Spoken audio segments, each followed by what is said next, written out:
কিছুক্ষণের মধ্যেই তারা এয়ারপোর্টে পৌঁছে যায়। তারপর তারা ফ্লাইটে করে পৌঁছে যায় নিজের গন্তব্যে। রুমে এসে তে বিছানায় গাটা এলিয়ে দেয়। সারাদিনের ক্লান্তির জন্য কিছুক্ষণের মধ্যেই তের চোখে ঘুম নেমে আসে। সন্ধ্যার দিকে তে ঘুম থেকে উঠে চোখ খুলে দেখে জিমিন তার পাশেই বসে আছে। তেকে উঠতে দেখে জিমিন বলে, উঠেছিস? চল রেডি হয়ে নে, বেড়াতে যাব। জাঙ্কুক ভাইয়া বলেছে আমাদের বেড়াতে নিয়ে যাবে। তেও আর কোনো কথা না বাড়িয়ে চুপচাপ রেডি হয়ে যায়। তারপর তারা নিচে নেমে আসে এবং দেখে জাঙ্কুক আর সুগা দুটো গাড়ি নিয়ে অপেক্ষা করছে। তে আর জিমিনকে নেমে আসতে দেখে জাঙ্কুক আর সুগা গাড়ির দরজাগুলো খুলে দেয়। তে আর জিমিন গাড়িতে উঠে বসে। তারপর তারা বেরিয়ে পড়ে। গাড়ি এসে থামে একটা বড় বিল্ডিং এর সামনে। চারজনই গাড়ি থেকে নেমে আসে। জাঙ্কুক দের হাত ধরে আর সুগা জিমিনের হাত ধরে ভেতরে প্রবেশ করে। তারপর তারা যে যার মতো বিপরীত দিকে চলে যায়। তে ব্যাপারটা খেয়াল করে জাঙ্কুককে প্রশ্ন করে, আচ্ছা, জিমিন বা আমাদের সাথে আসবে না কেন? না। কেন? ওদের নতুন নতুন বিয়ে হয়েছে, আলাদা সময় কাটানোর দরকার। আমরা একসাথে থাকলে সেটা কি করে হবে? তাই জন্য তো ওদেরকে আলাদা পাঠিয়েছি। তেও ব্যাপারটা বুঝতে পেরে আর কিছু বলে না, চুপচাপ জাঙ্কুকের সাথে হাঁটতে থাকে। তারা একটা রুমের সামনে এসে দাঁড়ায়। তারপর জাঙ্কুক আর তে সেই রুমটাতে প্রবেশ করে। তে রুমটাতে প্রবেশ করার সাথে সাথে অবাক হয়ে যায়, কারণ রুমটা খুব সুন্দর করে সাজানো আছে। ছোট ছোট রঙিন ক্যান্ডেল আর ফুল দিয়ে পুরো রুমটাকে সাজানো হয়েছে। তে তো মন দিয়ে এইসব দেখছিল। তখনই জাঙ্কুক এসে তের সামনে হাঁটু মুড়ে বসে আর হাতে কিছু সুন্দর ফুল আর একটা ডায়মন্ডের রিং নিয়ে। তে অবাক হয়ে জাঙ্কুকের দিকে তাকিয়েছিল।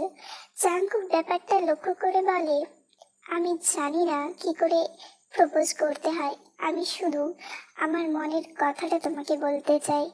আমি তোমাকে ভালোবাসি তে। সেটা আজ বা দুদিন আগে থেকে না, তোমার জন্মের পর থেকে আমি তোমাকে ভালোবাসি। কোনো দিন বলতে পারিনি, তবে আজ বললাম আমার মনের কথাটা। জাঙ্কুকের মুখে ভালোবাসার কথা শুনে তে তো পুরোই অবাক, কারণ ছোট থেকে যে ছেলে বকাবকি ছাড়া ঠিকমতো কথা বলতো না, আজ সেই ছেলে ভালোবাসার কথা বলছে। তে কিছু বলছে না। জাঙ্কুক তের হাতে রিংটা পরিয়ে দেয়। তারপর তের হাতে কিস করে উঠে দাঁড়ায়, আবারও বলতে শুরু করে, আমি জানি তুমি এখনো আমাকে মন থেকে মেনে নাওনি, তাই আমি অপেক্ষা করব। তবে এখন এই কেকটা কেটে নাও। তারপর তে আর জাঙ্কুক মিলে কেকটা কেটে নেয়। অন্যদিকে সুগা জিমিনের হাতে রিংটা পরিয়ে দেয়। তারপর বলতে শুরু করে, তোমার জ্ঞান হওয়ার আগে থেকে তোমাকে আমি ভালোবাসি, আর আমার আজীবন তোমাকেই চাই। আমি তোমাকে আজীবন ভালোবেসে যাব। আমি তোমাকে জোর করব না আমাকে ভালোবাসার জন্য, তবে কোনোদিন তোমাকে ছেড়ে যাব না, প্লিজ। আর তুমি আমাকে কোনোদিন ছেড়ে যেও না। আমি তোমার ভালোবাসা পাওয়ার জন্য আজীবন অপেক্ষা করতে রাজি আছি। এই বলে সুগা জিমিনকে শক্ত করে জড়িয়ে ধরে। বেশ কিছুক্ষণ জড়িয়ে ধরে রাখার পরে সুগা জিমিনকে ছেড়ে দেয়। তারপর জিমিনকে উদ্দেশ্য করে সুগা বলে, চলো এবার কেকটা কেটে নাও।